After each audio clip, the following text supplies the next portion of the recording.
What's up, guys? User here. We're going to be looking at Maximum Football, a few alignment issues, and just some defensive things that could immediately make the defensive gameplay better. Let's jump into it.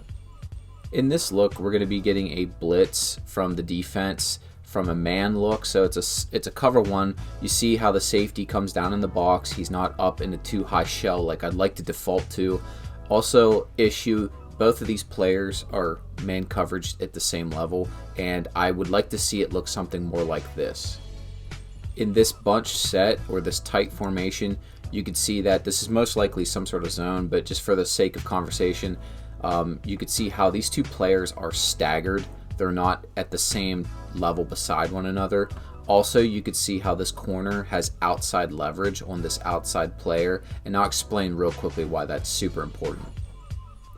Basically, if you get anything pitch or a run wide, these players could basically be seal blocked really easily, and because the safety's in the box, this player is the only one that's going to have force on the play. And the other reason why I like the outside leverage is because you're going to see on this play, the outside player is going to run a outside stem, which basically he's outside moving right off the line of scrimmage, and you can see this player has inside leverage, and right away that's going to run itself wide open here. Now, this play does result in a sack, but there are just little tweaks like this to the alignment that would go a long way for the maximum product.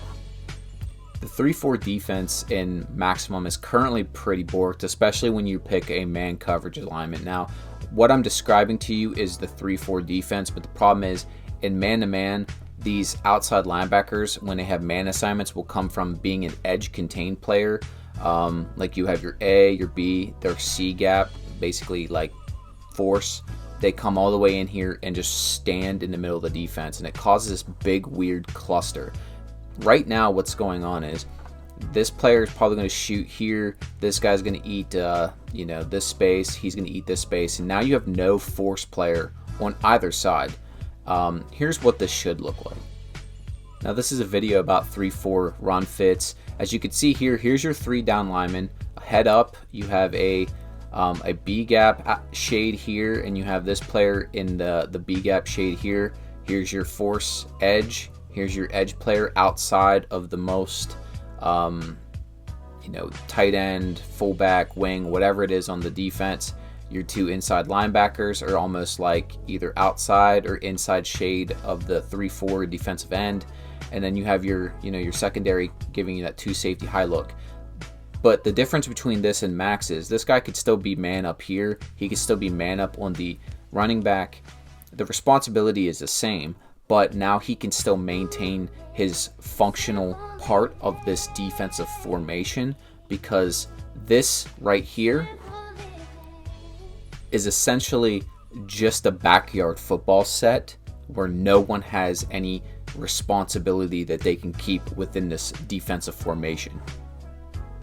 Another major glaring issue right now with this game is essentially some of the goal line formations, red zone stuff. You can see here, this is, not necessarily a power run formation, but this whole secondary is the heels on the goal line. That is just absolutely insane. Never is there any sort of goal line looks where you would put your players' heels on the edge of the goal line. It's just freaking ludicrous. Here's a similar look at this is Madden 08 on PS3, and you can see even in like a more of a pass formation, the safeties aren't sitting back here. Why does this matter? Well, if it is run, it's 10 yards of difference of how these guys can come up and attack and help fill. If it's pass, they can take away quick slants. They're not doing anything productive, especially back here with their heels on the end zone. Yeah, I know this one was a little boring, but just wanted to bring attention. There are so many issues defensively right now. Alignments are the starting point for a lot of that. There's no gap integrity. There's no contain. There's no understanding of linebackers flowing to the ball. So just wanted to make a quick video about some of that stuff and point it out. Your boy User, I am out.